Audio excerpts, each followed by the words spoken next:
Welcome students, एजे academy में आपका स्वागत है। My name is Pawan Dhangar and आज का हमारा टॉपिक है मैटर या फिर कहें स्टेट ऑफ मैटर। ठीक है, तो सबसे पहले हम बात करते हैं कि मैटर, इसे हिंदी में कहा जाता है पदार्थ। पदार्थ या फिर इसका एक और नाम है द्रव्य। फाइन, इट इज नॉट द्रव, इट इज द्रव्य। ठीक है, तो मैटर उसे पदार्थ या द्रव्य भी कहा जाता है। तो ये क्या होता है?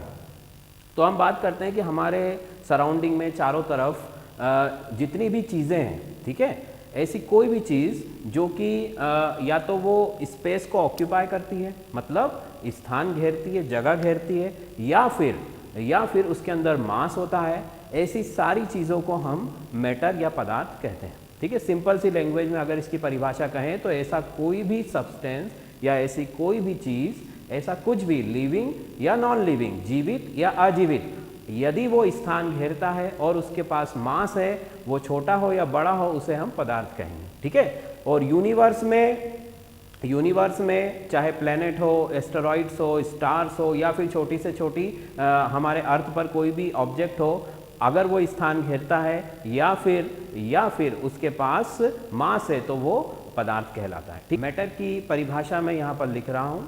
ठीक है, पदार्थ किसे कहते हैं? तो everything's which takes up space, okay, or has mass called matter. Fine. Everything which takes up space or has mass called matter. Hindi में भी लिख देता हूं मैं, प्रत्येक वस्तु जो स्थान घेरती है, क्या करती है? स्थान घेरती है, मतलब स्पेस ऑक्यूपाई करती है, अथवा उसमें द्रव्यमान होता है, मास होता है, उसे हम द्रव्यमान होता है, उसे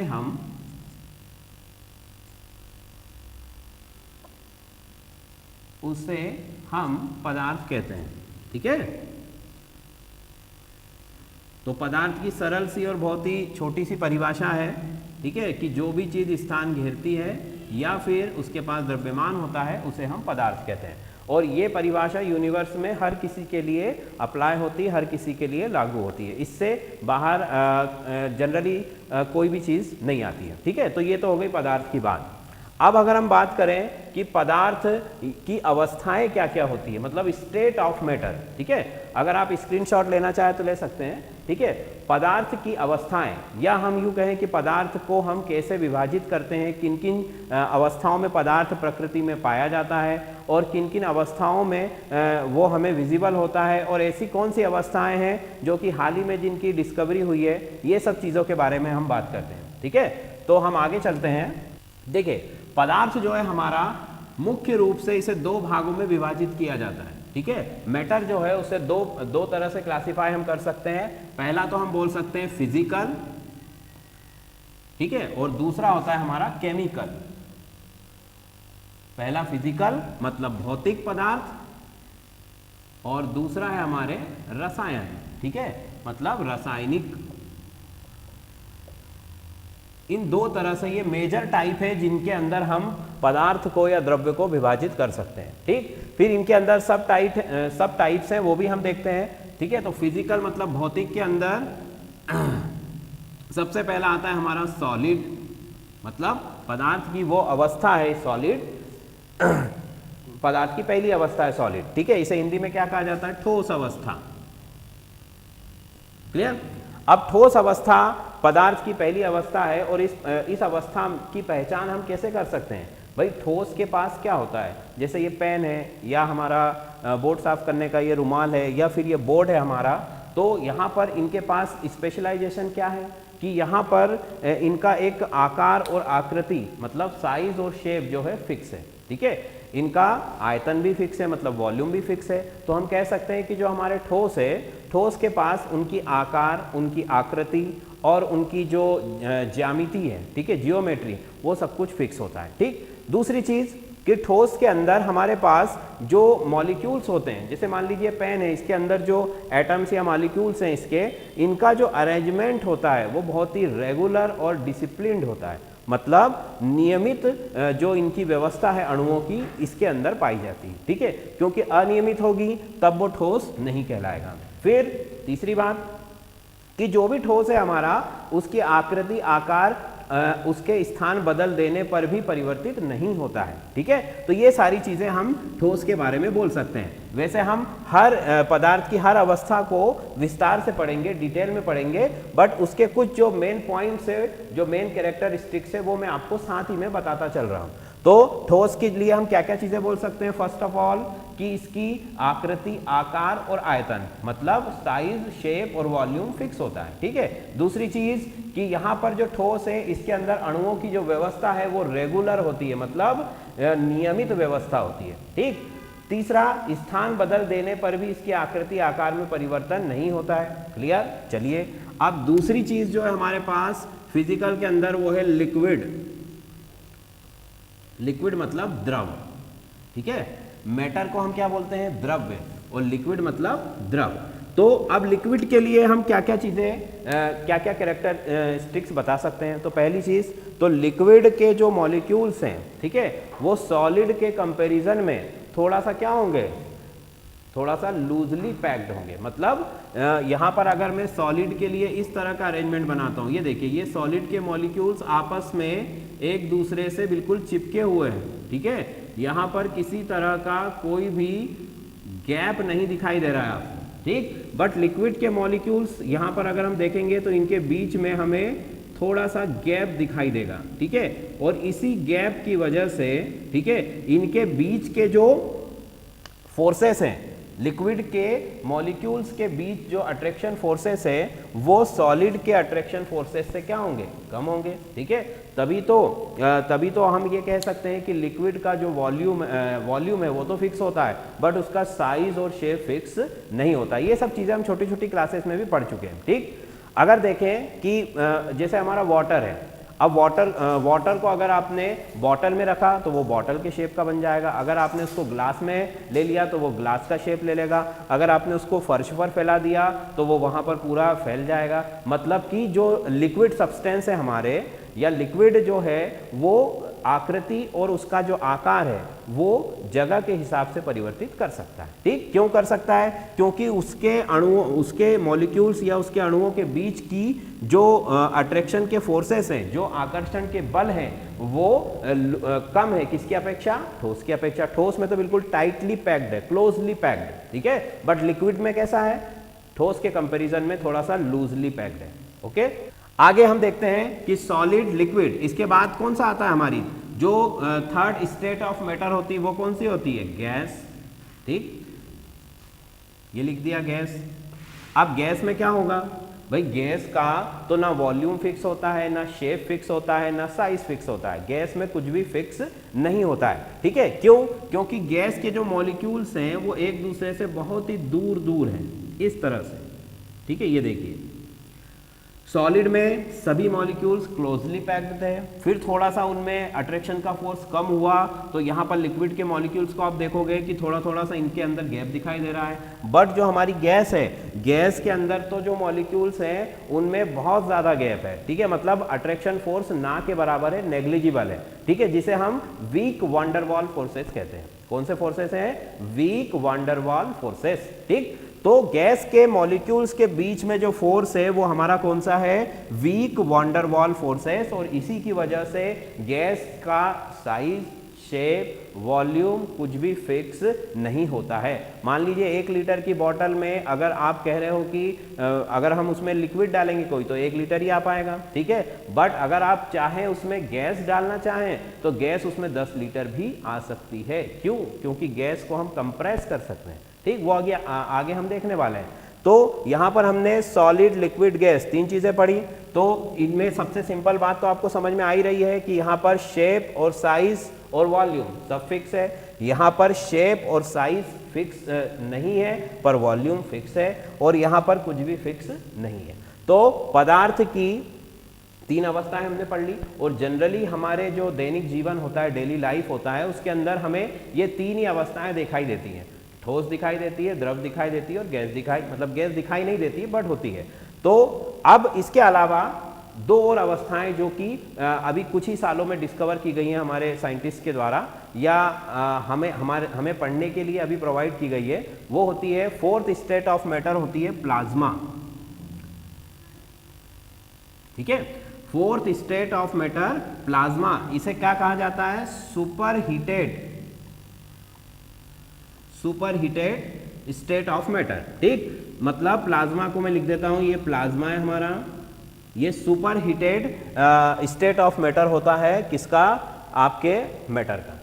क्लियर? अब ये होता क्या है? देखिए, हमने देखा है कि अगर हम सॉलिड लेते हैं, जैसे मान लीजिए मैंने एक आइस का क्यूब ले लिया, ठीक है, ये ले लिया मैंने आइस क्यूब, मान लीजिए ये मेरी आइस क्यूब है। ठीक है, अभी इसका टेम्परेचर कितना है? 0 डिग्री, क्योंकि आइस तो बनती है 0 डिग्री पर। ओके, अगर इस आइस का टेम्परेचर हम इंक्रीज करते हैं, ठीक है, तो धीरे धीरे आइस किस में कन्वर्ट हो जाएगी? लिक्विड में। मतलब अभी ये सॉलिड है, ठीक है, सॉलिड से अगर इसको आपने टेम्परेचर प्रोवाइड किया तो ये किस में कन्वर्ट हो जाएगी? लिक्विड में। इस तरह से हम इसको डायग्राम के शेप में बना देते हैं। चलो, ये लिक्विड बन गई। ठीक है, टेम्परेचर मिला तो लिक्विड बन गई।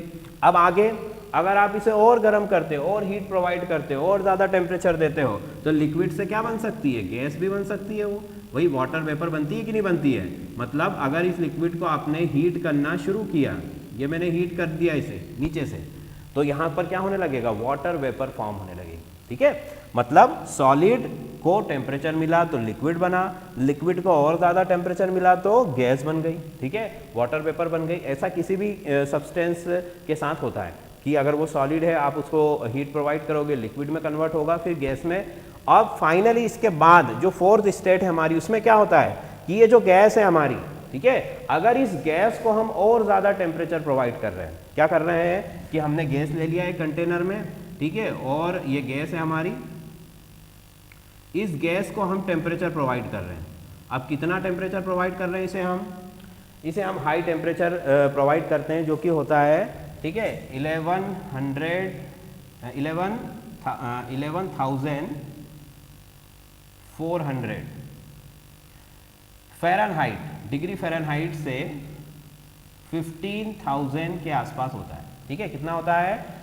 11,000 से लेकर के और 15,000 तक ये हो सकता है। 11,000 से लेकर के 15,000 तक ये टेम्परेचर हो सकता है। ये टेम्परेचर का एक रेंज है। तो अगर इतना टेम्परेचर हम किसी गैस को प्रोवाइड करते हैं तो क्या होगा? वो गैस आयोनाइज होने लगती है। ठीक है, आयोनाइज होने लगती है। अब आयोनाइज होने का क्या मतलब होता है भाई? आयोनाइजेशन जो है हमारा जिसमें आयंस बनते हैं। ठीक है, आयोनाइजेशन का मतलब क्या? जिसमें आयंस फॉर्म होंगे, आयंस बनेंगे। ठीक है, जैसे कि मान लीजिए कोई गैस है, ठीक है, जैसे मैंने गैस लिख दिया, मान लीजिए क्लोरीन गैस है, ठीक है, और इस क्लोरीन को मैं हीट प्रोवाइड करते जा रहा हूँ, तो ये आयंस के फॉर्म में, मतलब इस पर या तो पॉजिटिव या नेगेटिव, दो में से कोई भी चार्ज हो जाएगा। क्यों? क्योंकि गैस जब गर्म होगी तो वो अपने इलेक्ट्रॉन्स को क्या करेगी? वहां से रिलीज कर देगी। ठीक है, तो अगर रिलीज कर रही है तो पॉजिटिव चार्ज आ जाएगा, और अगर उसको वो एक्सेप्ट करेगी तो नेगेटिव चार्ज आ जाएगा। तो कहने का मतलब है कि अगर गैस को हम हाई टेम्परेचर प्रोवाइड करते हैं, ठीक है, तो हाई टेम्परेचर प्रोवाइड करने पर गैस आयोनाइज हो जाती है, उसमें आयंस बनने लगते हैं जो कि धनात्मक या ऋणात्मक हो सकते हैं। ठीक, मतलब टोटल चार्ज ऑफ गैस तो न्यूट्रल ही होगी, वो उदासीन ही होगी, क्योंकि उसके अंदर जितने पॉजिटिव आयंस होंगे उतने ही नेगेटिव आयंस भी होंगे। बट उसके जो पर्टिकुलर अगर हम एटम्स या मॉलिक्यूल्स को देखें तो वो आयोनाइज होने लगते हैं। तो इसी अवस्था को हम क्या कहते हैं? 4th स्टेट ऑफ मैटर, मतलब प्लाज्मा। क्लियर? पदार्थ की चौथी अवस्था कौन सी है? प्लाज्मा, जो कि आयोनाइज गैस होती है। क्लियर बात? सबसे पहले क्या किया, सॉलिड से लिक्विड में कन्वर्ट किया टेम्परेचर देकर, फिर लिक्विड से गैस बनाई और गैस से फाइनली क्या बना फिर हमारा प्लाज्मा। इसीलिए इसे हम सुपर हीटेड कहते हैं कि इसे बहुत ज़्यादा गर्म किया है हमने, ठीक है, तभी जाकर के हमको ये स्टेट मिली है। अब क्वेश्चन ये है कि ये मिलती कहाँ है, हमने तो कभी हमारे आसपास देखी नहीं है, ठीक है, बट ये होती है और आपने देखी भी है बट आपको पता नहीं है, ठीक है। इसका मैं एग्जांपल आपको देता हूँ, प्लाज्मा टीवी। प्लाज्मा टीवी का नाम सुना है आपने? प्लाज्मा टीवी के अंदर एक पिक्चर ट्यूब जो कि सभी टीवी में होती है पिक्चर ट्यूब, उसके अंदर ये जो गैस है ये भरी हुई होती है, ठीक है। और जैसे ही हम टीवी ऑन करते हैं तो इलेक्ट्रिसिटी पास होती है, क्योंकि आयोनाइज गैस अगर है तो उसके अंदर इलेक्ट्रिसिटी बहुत अच्छे से कंडक्ट होती है, मतलब बहुत अच्छे से पास होती है। तो जैसे ही इलेक्ट्रिसिटी इस गैस में से पास होती है तो ये जो गैस के मॉलिक्यूल्स है, ठीक है, ये क्या करते हैं, स्क्रीन के ऊपर कोलाइड करते हैं, मतलब टकराने लगते हैं, और इसी की वजह से स्क्रीन जो होती है वो चमकती है, मतलब उस पर हमें दिखाई देता है जो भी उसके अंदर चल रहा होता है। क्लियर? तो प्लाज्मा टीवी एक इसका अच्छा एग्जांपल है। दूसरा इसका एग्जांपल नेचर में मिलता है जो कि हमारे स्टार्स हैं, तारे। आप आसमान में जब भी तारों को देखते हो तो वो टिमटिमाते हुए दिखाई देते हैं, ठीक है। तो उनके टिमटिमाने के पीछे क्या रीजन होता है, जैसे मान लीजिए ये मेरा स्टार है कोई, ठीक है, तो स्टार को जब भी आप देखते हो तो वो आपको इस तरह से टिमटिमाते हुए दिखाई देगा। क्यों? क्योंकि उसकी चारों तरफ क्या होता है, ये जो आयोनाइज गैस होती है, जो प्लाज्मा होता है, ये चारों तरफ उसको सराउंड किए होता है, चारों तरफ से तारे को घेरे हुए होता है। तो इसी वजह से जब उसमें से लाइट पास होती है तो वो लाइट जो है उसी की वजह से, उस प्लाज्मा स्टेट की वजह से हमें वो तारा कैसा दिखाई देता है, टिमटिमाता हुआ दिखाई देता है, ठीक है। तो वहां पर भी प्लाज्मा स्टेट होती है, चाहे हमारा सन हो, सन भी एक स्टार है, और दूसरा जो दूसरे स्टार्स हैं हमारी गैलेक्सी में, वो भी सब जितने भी स्टार्स हैं जहां पर टेम्परेचर बहुत ज़्यादा है वहां पर आपको प्लाज्मा स्टेट जो है वो इजीली अवेलेबल हो जाएगी। क्लियर? तो पदार्थ की चार अवस्थाएं मैंने आपको बता दी, सॉलिड, लिक्विड, गैस और प्लाज्मा। चलिए अब नेक्स्ट है हमारी पदार्थ की पांचवी अवस्था। कौन सी अवस्था? Fifth state of matter. कौन सी होती है भाई फिफ्थ स्टेट ऑफ मैटर? ठीक है, तो मैं इसको यहाँ ऊपर ही लिख देता हूँ, चलिए नीचे लिख देते हैं, जगह है अभी हमारे पास, इसको एक्सप्लेन हम यहाँ पर कर लेंगे। तो फिफ्थ स्टेट जो है हमारी वो कौन सी है? उसको बोला जाता है BEC, ठीक है। इसका फुल फॉर्म क्या है? बोस आइंस्टाइन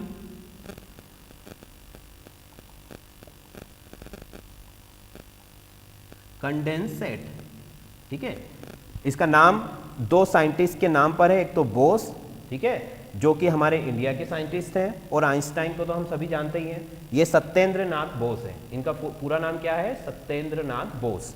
और आइंस्टाइन को हम सभी जानते हैं। तो फर्स्ट ऑफ ऑल जो था हमारे जो बोस थे, उन्होंने ही इस पदार्थ की जो फिफ्थ स्टेट, जो पांचवी अवस्था है, उसकी खोज की थी या उसको डिस्कवर किया था, ठीक। और आइंस्टाइन ने बाद में उसमें बहुत सारे, उसको एक तरह से हम कह सकते हैं कि डेवलप किया था उस कॉन्सेप्ट को, उस थ्योरी को। तो इसीलिए हम इसे इन दोनों के नाम से जानते हैं। तो बोस, आइंस्टाइन, कंडेंसेट, ठीक। अब ये होती क्या है? अभी हमने बात की प्लाज्मा की, तो प्लाज्मा क्या होती है? Super heated. तो इसका जस्ट अपोजिट, अगर हम किसी सब्सटेंस को देखिए, वैसे तो ये बहुत बड़ी थ्योरी है, तो मैं इसमें आपको एक मोटा मोटा बता देता हूँ ताकि आपको आइडिया हो जाए कि ये आखिर होती क्या है। तो हमें करना कुछ नहीं है, हमें सुपर हीटेड की जगह पर अब ये क्या करना है, जैसे सुपर हीटेड में हमने बहुत ज़्यादा टेम्परेचर इंक्रीज किया था, बट यहाँ पर हमें अब टेम्परेचर क्या करना पड़ेगा?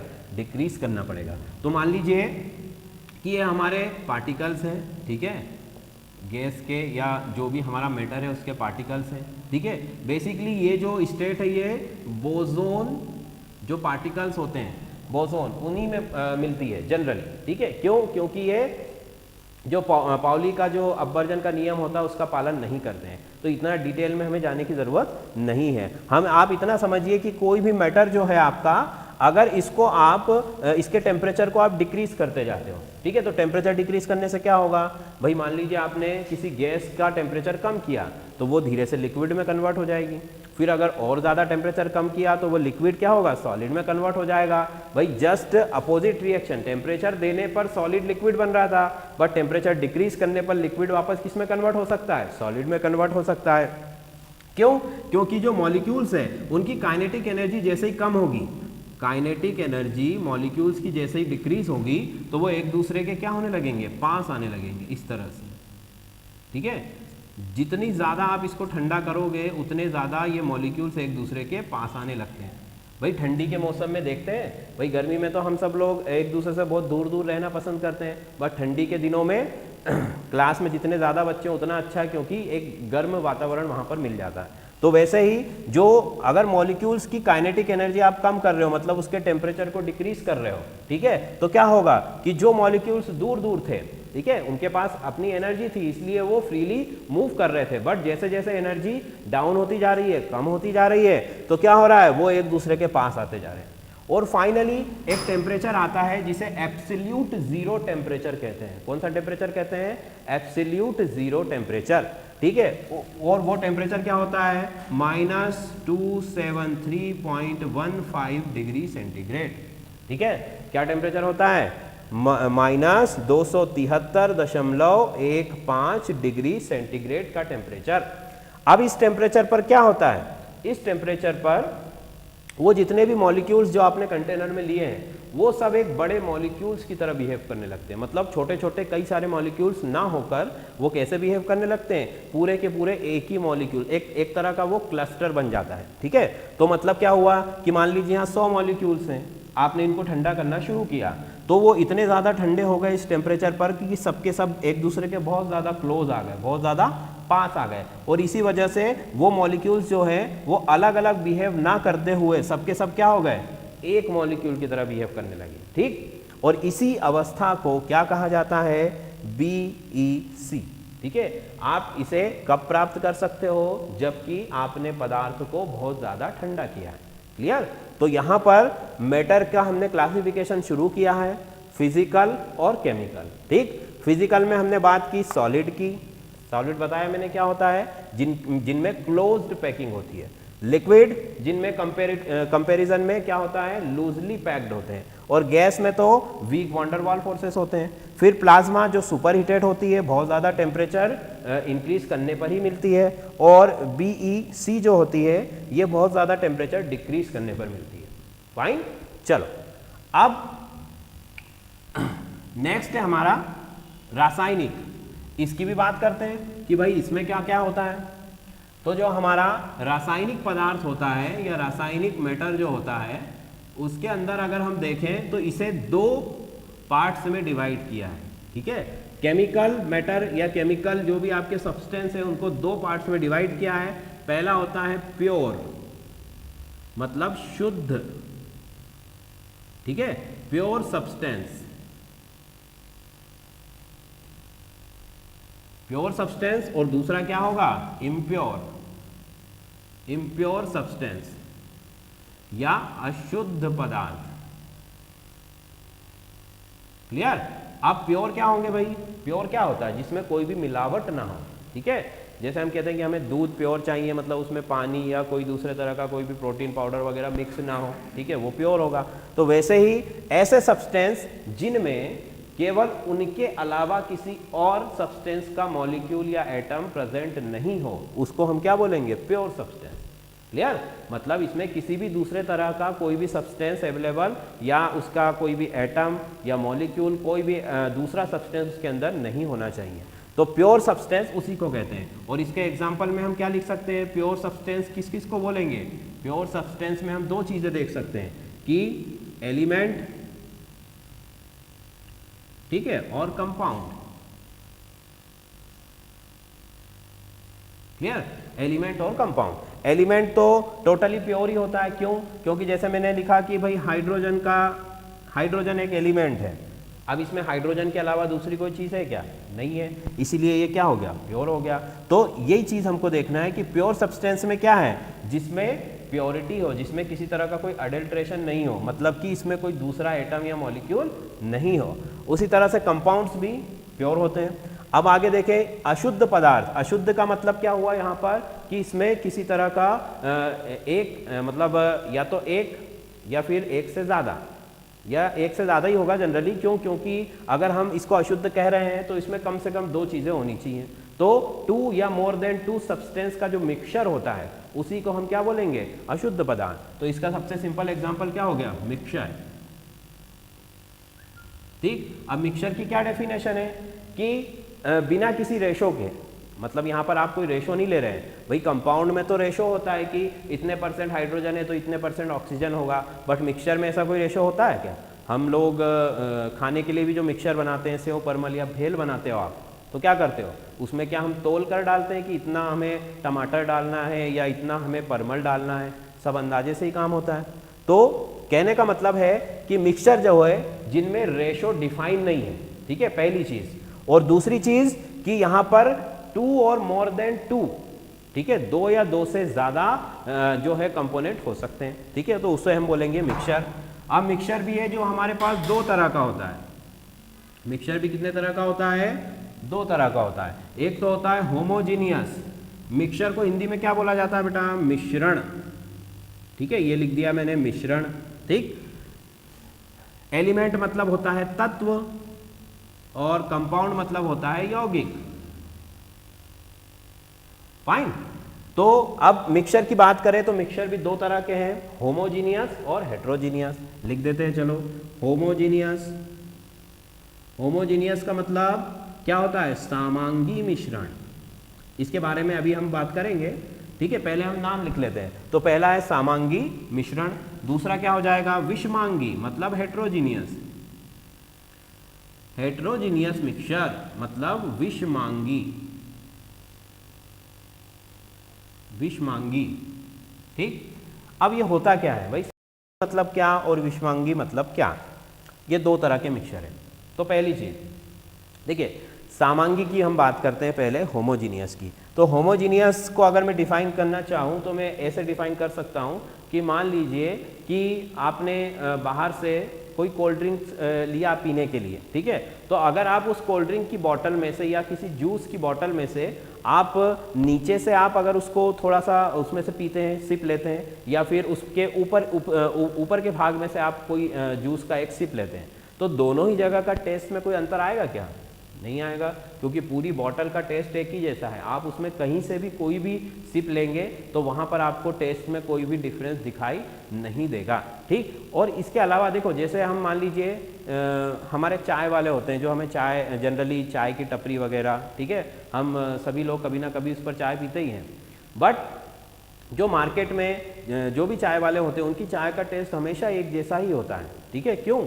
क्योंकि वो सारी चीज़ों को वहाँ पर कैलकुलेट करके ही उसमें मिक्स करके चाय बनाते हैं, मतलब कि वो यूनिफॉर्म होता है एक तरह से। तो सामांगी मिश्रण का मतलब है होमोजीनियस।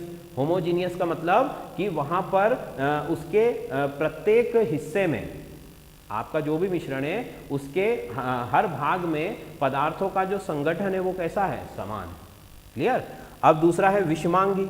विषमांगी का मतलब क्या है भाई? विषमांगी का मतलब जिसमें कि पदार्थों का जो संगठन है वो समान नहीं है। जैसे कि अभी बताया मैंने, जैसे आप भेल खा रहे हो या फिर आप सेव परमल खा रहे हो, तो उसमें से आपने मान लीजिए 2 बार उसमें से आपने स्पून भरा, ठीक है, एक स्पून में आपको उसके अंदर मान लीजिए टमाटर का पीस आ गया, दूसरे स्पून में नहीं आया। कहने का मतलब कि वहाँ पर कोई भी रेशो फिक्स नहीं है। ये ज़रूरी नहीं कि आप जितने बार भी उसमें से खाओगे आपको टमाटर का पीस मिलेगा, हो सकता ना भी मिले। तो यही विषमांगी है, जिसमें कि आपका जो रेशो है वो फिक्स नहीं है, संगठन उसका निश्चित नहीं है, वो कहीं से भी कोई सा भी टेस्ट उसमें आ सकता है। फाइन। तो अशुद्ध पदार्थ के अंदर क्या पढ़ा हमने बेटा? मिक्सचर। फिर मिक्सचर के अंदर यहाँ पर हमने होमोजीनियस और हेट्रोजीनियस 2 तरह के मिक्सचर पढ़े। ठीक, तो रासायनिक पदार्थ जो है वो शुद्ध हो सकते हैं, अशुद्ध हो सकते हैं। शुद्ध के अंदर मैंने बताया एलिमेंट और कंपाउंड, ठीक, और अशुद्ध के अंदर बताया मैंने मिक्सचर, जिसके अंदर होमोजीनियस और हेट्रोजीनियस। ठीक, अब एलिमेंट की भी बात करें तो एलिमेंट भी 2-3 प्रकार के या 4 प्रकार के होते हैं वैसे तो। देखो, पहला कौन सा टाइप हो गया कि मेटल होंगे वो भाई। मेटल जैसे आपका आयरन है, कॉपर है, जिंक है, ये सब मेटल में आएंगे, तो ये सब एलिमेंट ही तो हैं। ठीक है। दूसरा नॉन मेटल होंगे, अधातु।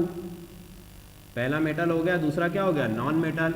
ये हो गई आपकी धातुएं और ये हो गई आपकी अधातु। ठीक, फिर तीसरा हम ले सकते हैं उपधातु, जिसको हम बोलते हैं मेटेलॉइड। उपधातु, मतलब उपधातु का मतलब क्या होता है, जिसमें धातु के भी गुण हैं और अधातु के भी गुण हैं। क्लियर। और लास्ट में इसमें एक और चीज होती है, नोबल गैसेस, मतलब आदर्श गैसें, नोबल गैसेस, आदर्श गैसें, ये सब के सब क्या होती हैं, ये एलिमेंट होते हैं। धातु हो सकती है, अधातु हो सकती है, उपधातु हो सकती है और आदर्श गैसें हो सकती है। आदर्श गैसें वही आपकी hydrogen, helium, neon, argon, krypton, xenon और रेडॉन। ठीक है, फाइन। चलो, तो यहां पर मैंने आपको, और यौगिक के अंदर हम दो तरह के यौगिक पढ़ेंगे, एक पढ़ेंगे सरल यौगिक और एक पढ़ेंगे जटिल यौगिक। क्लियर। तो ये क्लासिफिकेशन जो है हमारा मैटर का, इसको आप एक बार फिर से देख लीजिए। पदार्थ है, पदार्थ दो तरह से पाया जाता है, भौतिक और रासायनिक। भौतिक के अंदर 5 अवस्थाएं मैंने बताई आपको, ठोस, द्रव, गैस, प्लाज्मा और BEC। ठीक। फिर रासायनिक के अंदर मैंने आपको 2 बताया, प्योर सब्सटेंस और इम्प्योर सब्सटेंस। यहाँ पर प्योर के अंदर एलिमेंट और यौगिक, ठीक है, और यहाँ पर इम्प्योर के अंदर मिश्रण है जिसमें होमोजीनियस और हेट्रोजीनियस। क्लियर। चलो, अब हम इनको एक एक करके समझने की कोशिश करेंगे कि सॉलिड के कैरेक्टरिस्टिक्स क्या होते हैं, सॉलिड की प्रॉपर्टीज क्या होती है, सॉलिड के टाइप्स क्या होते हैं, ठीक है, या फिर सब टाइप्स क्या होते हैं, ये सब चीज़ें हम पढ़ेंगे। ठीक, चलिए। ठीक है, तो फर्स्ट हमारा जो स्टेट ऑफ मैटर है वो है सॉलिड। अब इसके बारे में हम डिटेल में बात करते हैं कि सॉलिड क्या होता है, कितने टाइप्स का होता है, और भी बहुत सारी चीज़ें हैं। ठीक, तो सबसे पहले तो सॉलिड की डेफिनेशन हम क्या लिख सकते हैं बेटा, कि सॉलिड क्या होता है हमारा, तो मैं लिखता हूँ दैट स्टेट ऑफ मैटर, ठीक है, पदार्थ की वह अवस्था, दैट स्टेट ऑफ मैटर, जिसके पास क्या होगा, जिसके जो मॉलिक्यूल्स हैं, जो पार्टिकल्स हैं, वो कैसे हैं, क्लोजली पैक्ड है, मतलब स्ट्रॉन्ग जो इंटरमॉलिक्यूलर फोर्सेस है उससे बाइंड है। ठीक है, तो हम लिख सकते हैं कि that state of matter in which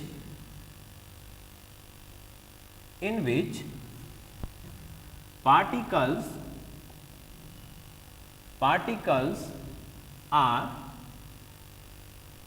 strong, particles are bonded with strong forces। ठीक है, मतलब पदार्थ की वह अवस्था जिसमें जो उसके पार्टिकल्स हैं, जो उसके कण हैं, वो कैसे हैं, स्ट्रांगली, मतलब बॉन्डेड है स्ट्रॉन्ग फोर्सेस से, मतलब प्रबल अंतर आणविक बलों के द्वारा बंधे हुए हैं। ठीक है, इसको हम हिंदी में भी लिख देते हैं कि पदार्थ की वह अवस्था जिसमें, पदार्थ की वह अवस्था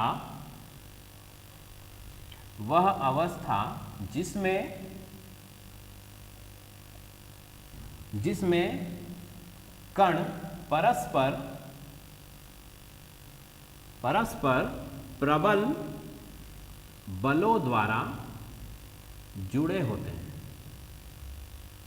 ठीक है, ये हो गई सिंपल सी डेफिनेशन ठोस की, कि जिसमें जो अणुओं के बीच के बल है वो कैसे हैं, प्रबल है। जैसे मैंने ये एक अणु बनाया, ये दूसरा अणु है, ठीक है, तो यहाँ पर ये दोनों जो कण हैं, अणु हैं, इनके बीच का ये जो बंध है, ये जो बॉन्ड है, ये कैसा है, स्ट्रॉन्ग बॉन्ड है। ठीक है, ये इजीली यहाँ पर ब्रेक डाउन नहीं हो सकता है, इसीलिए तो जो ठोस होता है उसका शेप और साइज और वॉल्यूम फिक्स होता है। क्यों? क्योंकि उसके जो मॉलिक्यूल्स हैं उसके बीच में अट्रैक्शन का जो फोर्स है बहुत ज़्यादा होता है। ठीक, तो ये पहली चीज़ हमने यहाँ पर बता दी कि पदार्थ की जो पहली अवस्था है ठोस, उस अवस्था में जो उसके कण हैं वो परस्पर प्रबल बलों द्वारा आपस में जुड़े होते हैं। क्लियर? अब ये बल कौन कौन से होते हैं, क्या क्या होते हैं, वो हमारा जानने का विषय नहीं है। ठीक, तो अब इसकी अगर हम बात करें कि जो पदार्थ है हमारा ठोस, उसकी जनरल प्रॉपर्टी, ठीक है, मतलब जिसके द्वारा उसे हम पहचान सकें। ठीक है, ठोस के कुछ गुणधर्म जिसको हम बोलते हैं, तो मैं यहाँ लिख देता हूं प्रॉपर्टीज ऑफ सॉलिड, मतलब ठोस पदार्थ के या ठोस के गुण। ऐसे गुण, भाई गुण तो बहुत सारे हैं, बट ऐसे गुण जिससे हम उसको आसानी से पहचान सके। ठीक है, तो पहला गुण पदार्थ का क्या होता है, ठोस पदार्थ का, ये सबसे पहला गुण तो हमने यहाँ लिख ही रखा है कि इसके जो पार्टिकल्स है वो आपस में कैसे होंगे, स्ट्रांगली बाइंड होंगे। ठीक, दूसरी चीज कि इसके पास सबसे पहला हम यहाँ पर लिखे तो इसके पास क्या होता है, फिक्स वॉल्यूम होता है। ठीक है, इसका जो आयतन है वो कैसा होता है, फिक्स होता है, वॉल्यूम फिक्स है, साइज वो भी फिक्स है, शेप वो भी फिक्स है। मतलब यहाँ पर निश्चित लिख देते हैं, निश्चित आयतन होता है। ठीक है, निश्चित आयतन, निश्चित आकार और निश्चित आकृति, ये तीनों चीजें इसके अंदर निश्चित होती है। ये पहली इसकी क्वालिटी हो गई या प्रॉपर्टी हो गई, तो उसी से आप पहचान सकते हो कि ये ठोस है। ठीक, दूसरी बात करें तो निश्चित आयतन, आकार और आकृति हमने बता दी। अब इसके बाद जो ठोस पदार्थ है वो उसके अंदर जो कंप्रेसिबिलिटी है, मतलब उसको कंप्रेस करने की जो क्षमता है वो बहुत ही कम होती है। भाई ठोस पदार्थ को आप कंप्रेस नहीं कर सकते हो, जैसे गैस को हम कंप्रेस कर सकते हैं, कंप्रेसर के अंदर गैस को डाल सकते हैं, बट ठोस को आप कंप्रेस नहीं कर सकते हो। तो हम इसके यहाँ पर क्या लिख सकते हैं, यहाँ पर हम लिख सकते हैं लो कंप्रेसिबिलिटी। ठीक है, मतलब इसको आप ज्यादा दबा नहीं सकते हो। ठीक, क्लियर।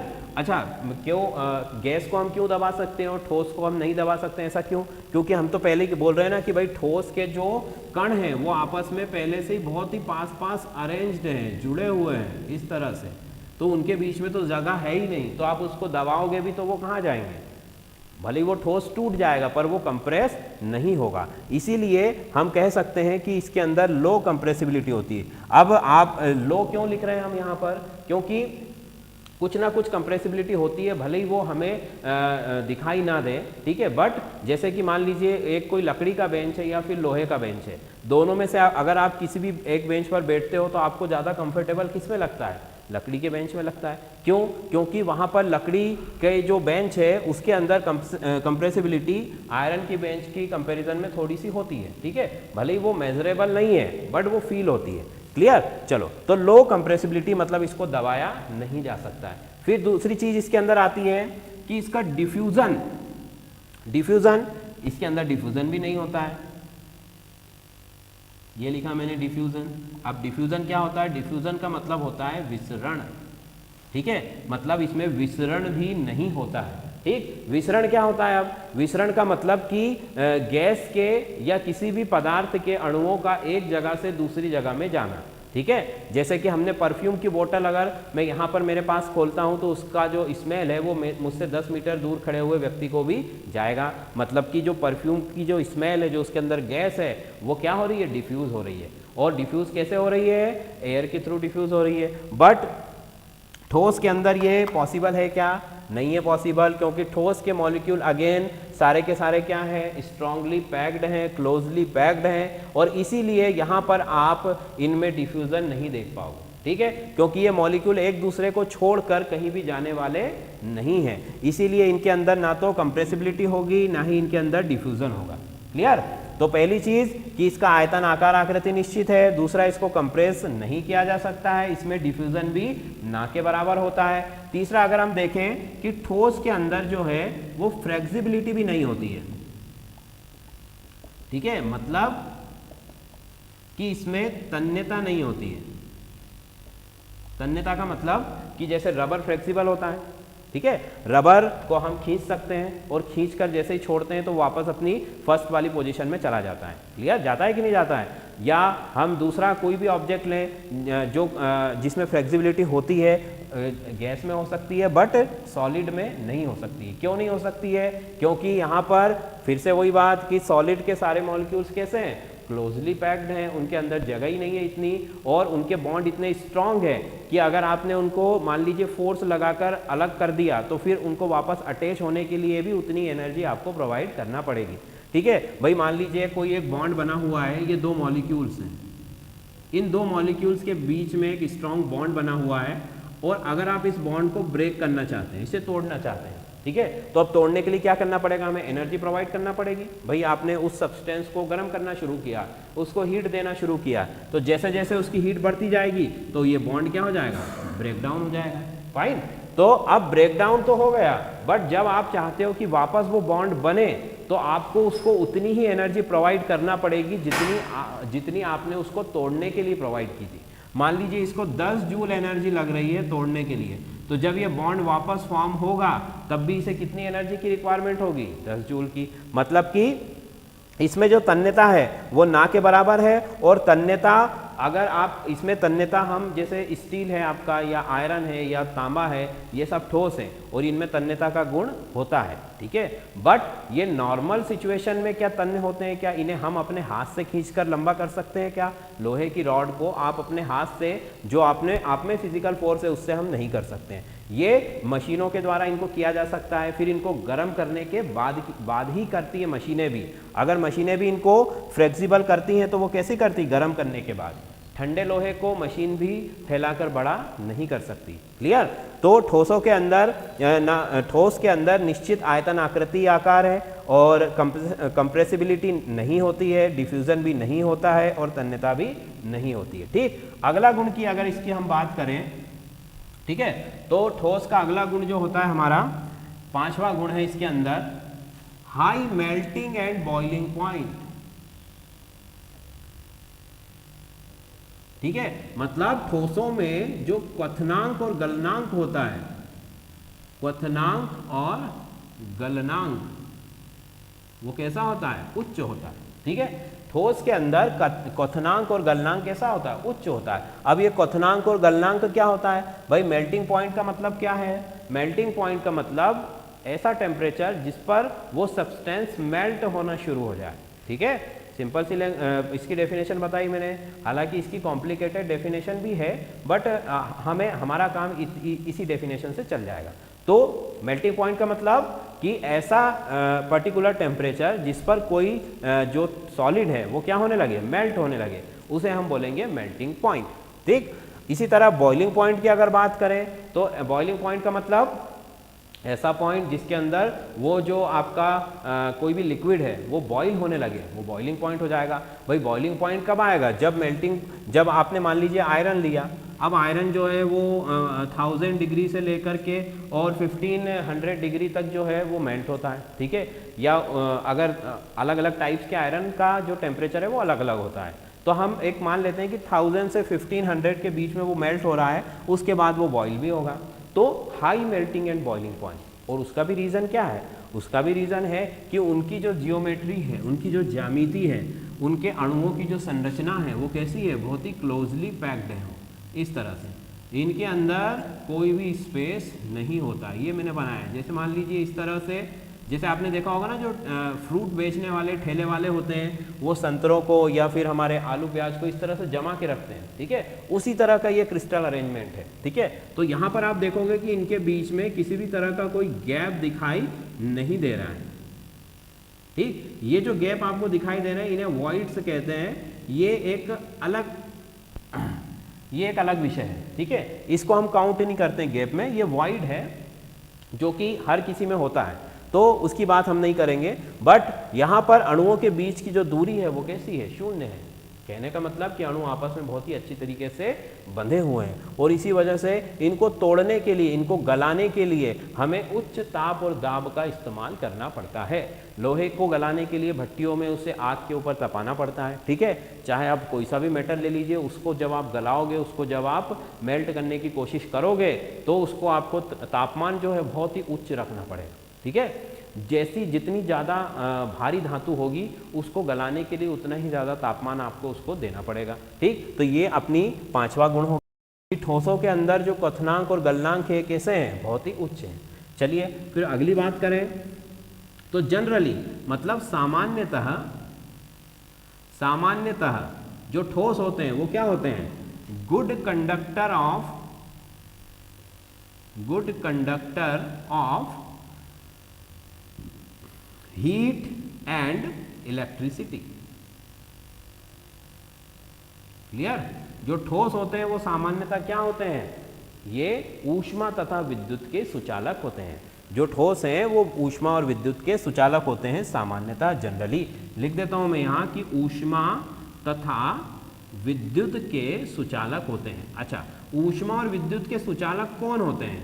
कौन से ऐसे पदार्थ हैं जो ऊष्मा और विद्युत के सुचालक होते हैं और क्यों होते हैं?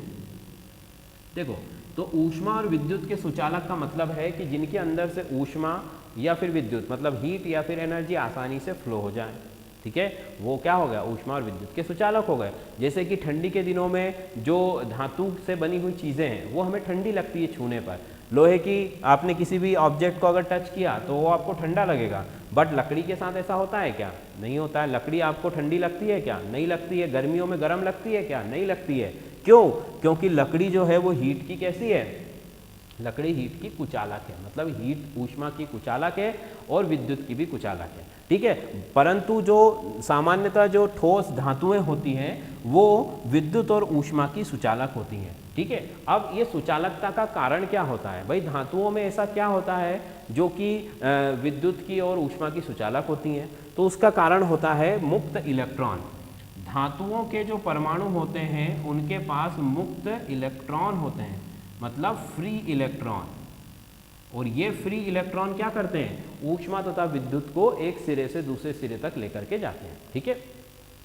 अब भाई जो चीज़ मुक्त होगी, जैसे मान लीजिए कि यहाँ पर जो आपके जो धातु हैं उसके जो अणु हैं वो तो आपस में क्लोजली पैक्ड है, ठीक है। अब अगर आपने इस धातु को यहाँ से गर्म करना मान लीजिए शुरू किया, ठीक है, ये मैंने इसको गर्म करना शुरू किया, तो अब पहले ये वाला मॉलिक्यूल गर्म होगा, ठीक है। अब इस मॉलिक्यूल्स के पास जो फ्री इलेक्ट्रॉन है वो फ्री इलेक्ट्रॉन्स इस पूरे स्ट्रक्चर में मूव करते रहते हैं, ठीक है। मतलब इसका फ्री इलेक्ट्रॉन यहाँ तक भी मूव करेगा, इसका फ्री इलेक्ट्रॉन यहाँ भी जाएगा।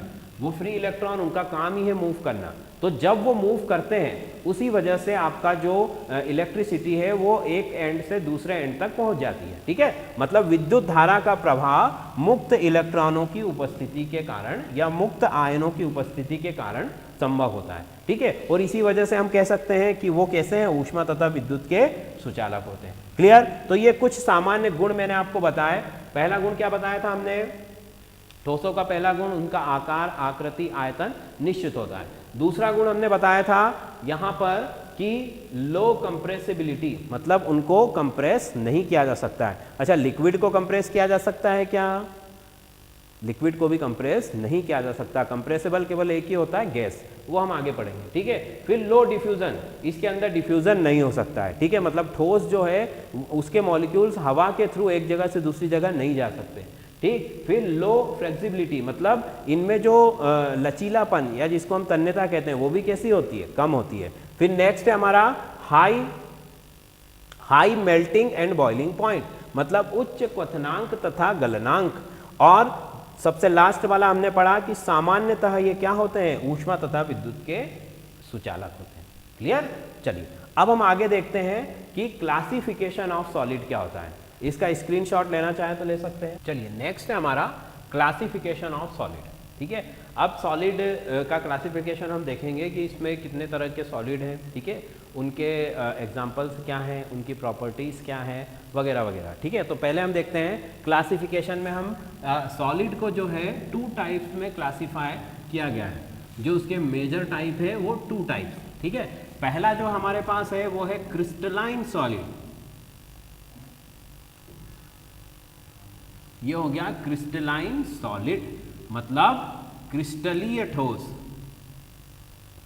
ये लिख दिया मैंने, क्रिस्टलीय ठोस, क्रिस्टलाइन सॉलिड। दूसरा होता है एमॉर्फस सॉलिड। एमॉर्फस सॉलिड मतलब अक्रिस्टलीय ठोस। इसे हिंदी में कहा जाता है अक्रिस्टलीय ठोस, ठीक। तो क्रिस्टलाइन सॉलिड मतलब क्रिस्टलीय ठोस और एमॉर्फस सॉलिड मतलब अक्रिस्टलीय ठोस, फाइन। तो इन दोनों को, ये मेजर टाइप है आपके सॉलिड के। पहला है क्रिस्टलाइन, दूसरा है एमॉर्फस सॉलिड। अब क्रिस्टलाइन सॉलिड और एमॉर्फस सॉलिड दोनों की हम अलग अलग प्रॉपर्टीज देखेंगे और साथ ही में वो दोनों का डिफरेंस भी हो जाएगा। भाई इसकी प्रॉपर्टी और इसकी प्रॉपर्टी, दोनों प्रॉपर्टीज हम साथ में देखने वाले हैं, ठीक है। तो हम बीच में यहाँ पर मैं इसको सेपरेट कर देता हूँ ताकि एक तरह से डिफरेंस का टेबल भी बन जाएगा आपका, ठीक है। तो अब हम दोनों की 1 बाय 1 प्रॉपर्टीज को कंपेरिजन करते हैं। पहली प्रॉपर्टी कि क्रिस्टलाइन सॉलिड जो है हमारे पास इस क्रिस्टलाइन सॉलिड के अंदर जो उसके एटम्स मॉलिक्यूल्स हैं उनका जो अरेंजमेंट है वो बहुत ही रेगुलर और डिसिप्लिन्ड होता है। ठीक है, कैसा होता है? रेगुलर और डिसिप्लिन्ड। मतलब कि मैं यहां लिख सकता हूं कि रेगुलर अरेंजमेंट मतलब यहां पर एक नियमित व्यवस्था है, किसकी? अणुओं की नियमित व्यवस्था। ठीक, चलिए, तो रेगुलर अरेंजमेंट का मतलब क्या हुआ बेटा कि मान लीजिए यहां पर मैंने एक मॉलिक्यूल लिया जो कि ब्लैक कलर का है। ठीक है, तो इसके बगल में जो दूसरा मॉलिक्यूल है वो रेड है। ठीक है, फिर तीसरा मॉलिक्यूल अगेन क्या है? ब्लैक, फिर से रेड, फिर से ब्लैक, फिर से रेड।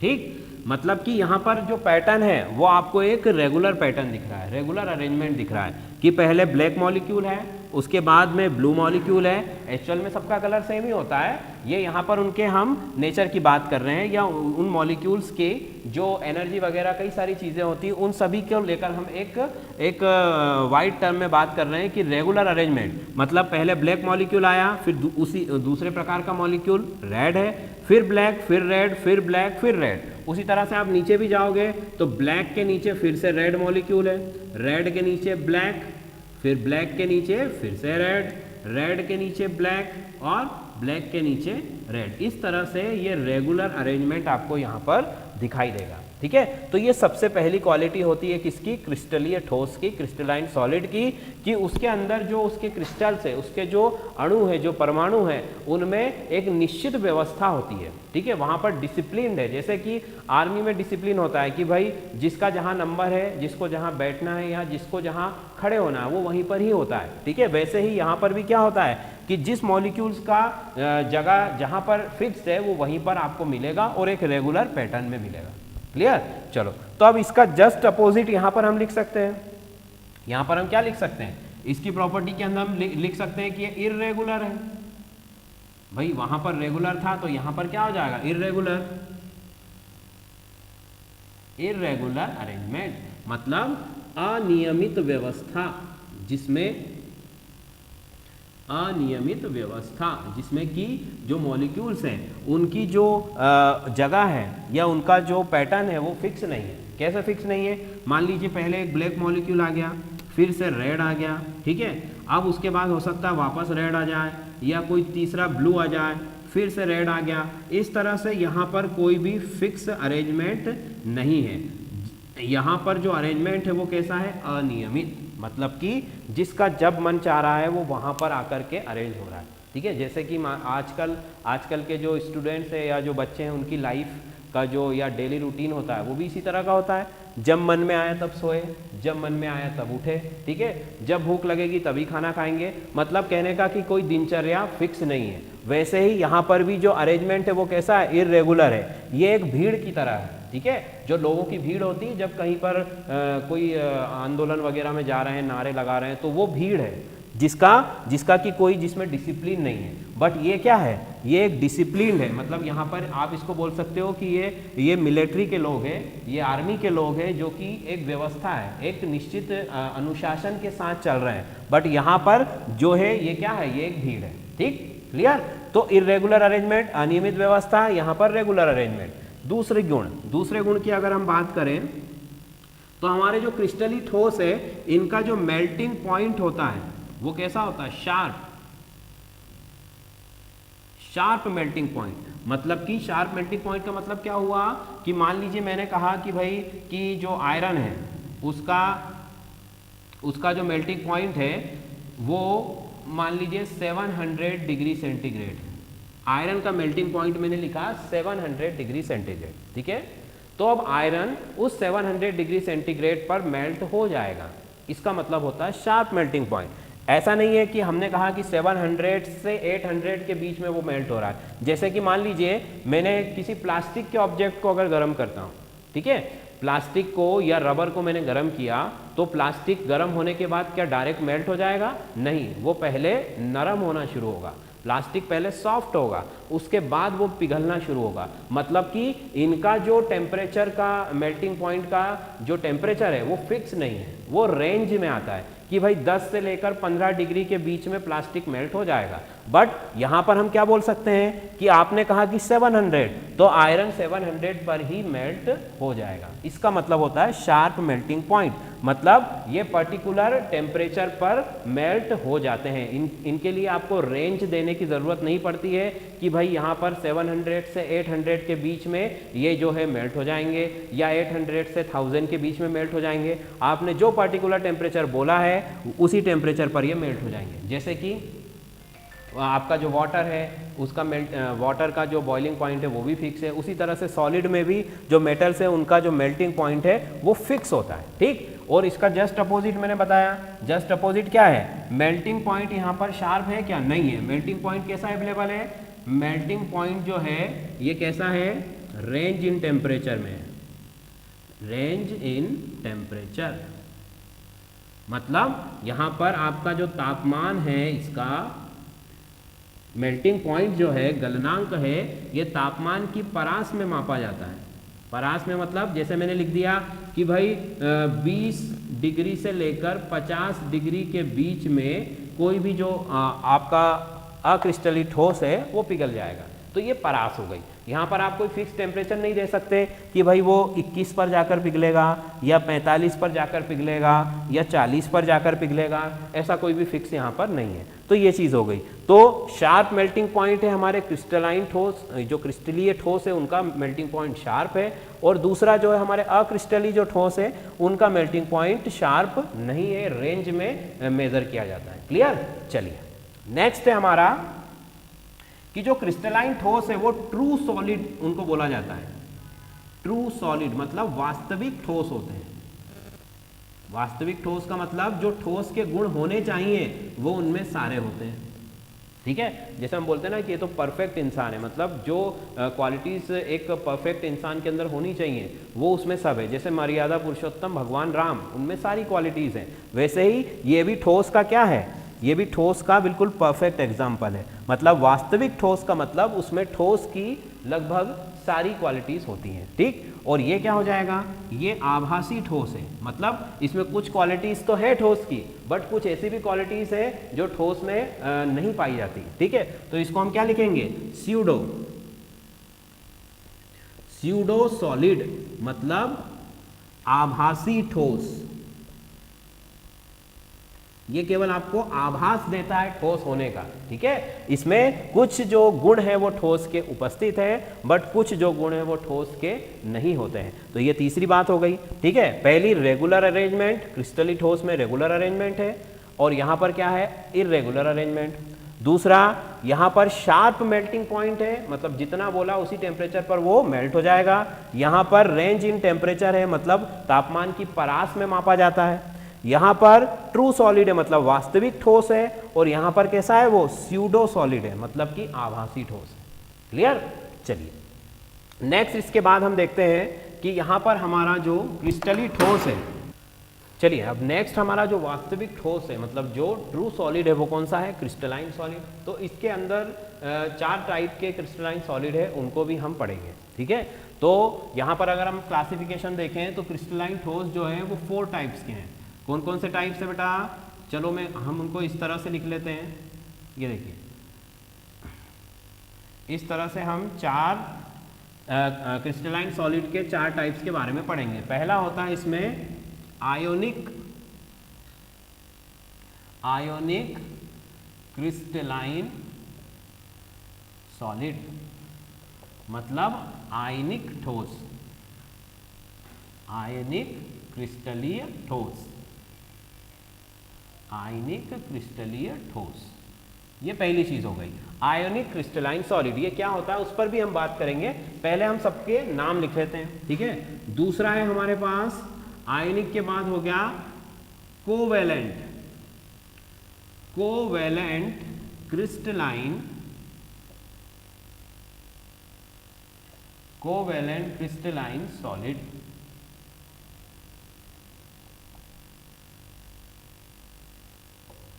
कोवेलेंट क्रिस्टलाइन सॉलिड मतलब सहसंयोजी, सहसंयोजी क्रिस्टलीय ठोस, ये हो गया सहसंयोजी क्रिस्टलीय ठोस। तीसरा है हमारा मेटेलिक क्रिस्टलाइन सॉलिड, मतलब धात्विक क्रिस्टलीय ठोस, धात्विक क्रिस्टलीय ठोस। और लास्ट वन इज, यहां पर हम लिखेंगे मेटेलॉइड, ठीक है, कोवेलेंट हो गया, मेटेलिक हो गया, आयनिक हो गया, ठीक है। एक और इसमें कौन सा बच रहा है, आयनिक, मेटेलिक, कोवेलेंट, ठीक है। यहां पर मैं लिख देता हूं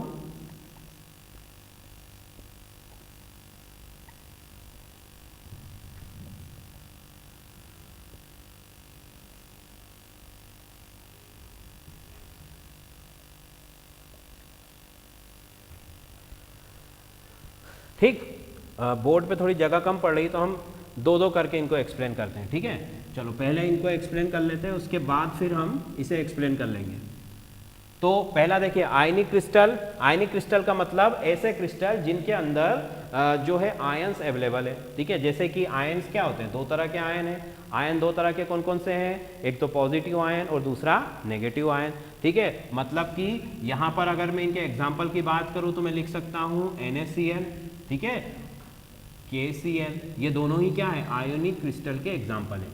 क्यों, क्योंकि Na के अंदर Na पॉजिटिव और Cl नेगेटिव है, और KCl के अंदर K पॉजिटिव और Cl नेगेटिव है। तो आयनिक क्रिस्टल सिंपल सा है, जिनमें जो आयंस हैं वो अवेलेबल हैं, वो आयनिक क्रिस्टल है। अगर इनके स्ट्रक्चर की अगर हम बात करें तो इस तरह से मैं आपको ड्रॉ करके बता सकता हूँ कि मान लीजिए ये किसी आयनिक क्रिस्टल का एग्जाम्पल है, ठीक, ये रहा। तो यहाँ पर अगर एक ये पॉजिटिव आयन, दूसरा Cl नेगेटिव, फिर सोडियम पॉजिटिव, फिर Cl नेगेटिव, फिर सोडियम पॉजिटिव, फिर Cl नेगेटिव, इस तरह से, ठीक है। तो ये आयंस अवेलेबल है और ये आपस में सब क्या है, अटैच्ड है। तो अगर आयंस अवेलेबल है तो वो क्या हो गया, आयोनिक क्रिस्टल हो गया। ये उसके एग्जाम्पल मैंने लिख दिए। अब सिंपल से हमने तो केवल इतना ही याद रखना है कि आयंस है तो आयनिक क्रिस्टल है, क्लियर, और ज्यादा उसको डिटेल में समझने की जरूरत नहीं है। दूसरा आप देखेंगे कोवेलेंट, इसको थोड़ा सा समझना पड़ेगा।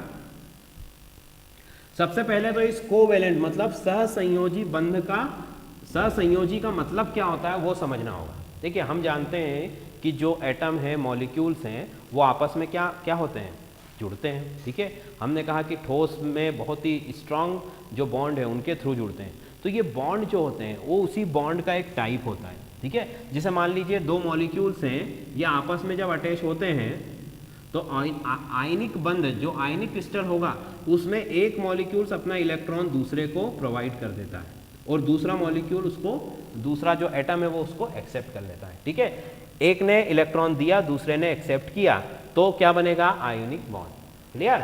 अब सहसंयोजी बॉन्ड मतलब सहसंयोजी बंध कैसे बनता है, सहसंयोजी बंध सांझे से बनता है, मतलब शेयरिंग से बनता है।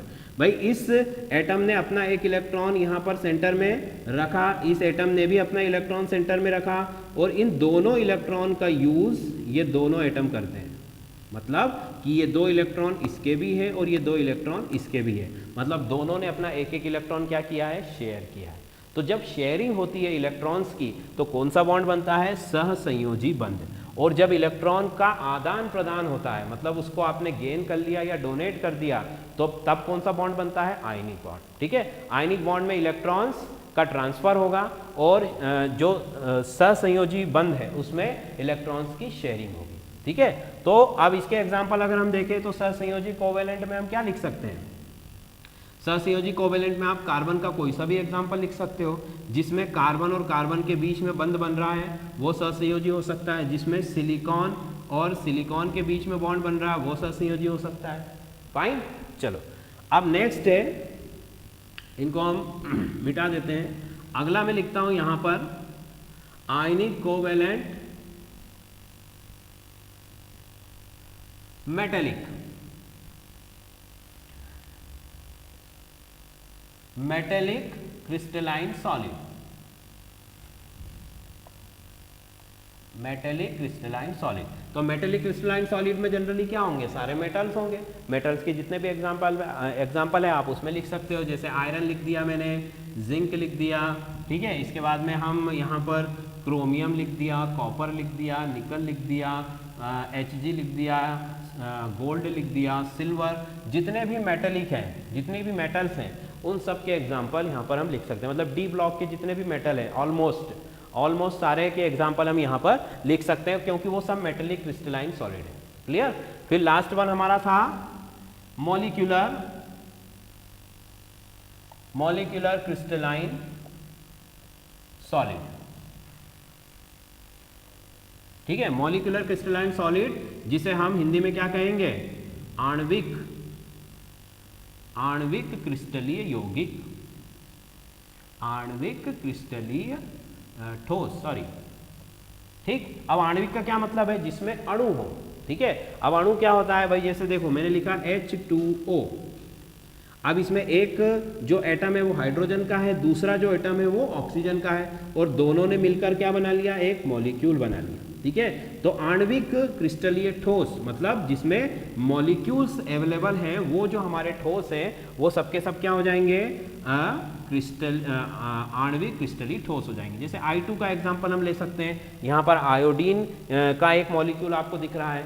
तो इस तरह से ऐसे क्रिस्टलीय ठोस जिनमें अणु उपस्थित होता है। ठीक है, अब ये तो सब क्या है, ये मेटल है भाई। जैसे आपने लोहे की एक रॉड ली तो उसके अंदर केवल आयरन के अलावा कोई और एटम है क्या, नहीं है। तो मतलब कि वहाँ पर जो आयरन है वो सिर्फ एक एलिमेंट है। क्लियर। बट यहाँ पर हम क्या बोल रहे हैं कि जो आणविक क्रिस्टलीय ठोस, जैसे आपने जमी हुई बर्फ उठाई तो उस बर्फ के अंदर हाइड्रोजन भी है और ऑक्सीजन भी है, मतलब उसमें H2O का मॉलिक्यूल है, H2O का अणु है। वैसे ही आयोडीन अगर आपने लिया तो वहाँ पर भी क्या है, आयोडीन का मॉलिक्यूल है। क्लियर। चलिए, तो यहाँ पर मैंने आपको सॉलिड से रिलेटेड जितनी भी इंफॉर्मेशन थी वो सब प्रोवाइड कर दी है। ठीक है, हमने सॉलिड का क्लासिफिकेशन, उसके टाइप्स वगैरह सब कुछ देख लिया है। अब नेक्स्ट लेक्चर में हम लिक्विड और गैस के ऊपर बात करेंगे। ओके, इससे रिलेटेड जो भी ऑब्जेक्टिव और मल्टीपल चॉइस क्वेश्चंस हैं वो मैं आपको लास्ट में प्रोवाइड कर दूंगा शीट में। ठीक है, जिनके आंसर्स आपको खुद उसको सॉल्व करने की कोशिश करना है, और 2 डेज के बाद उसके आंसर मैं आपको प्रोवाइड करूंगा। ओके।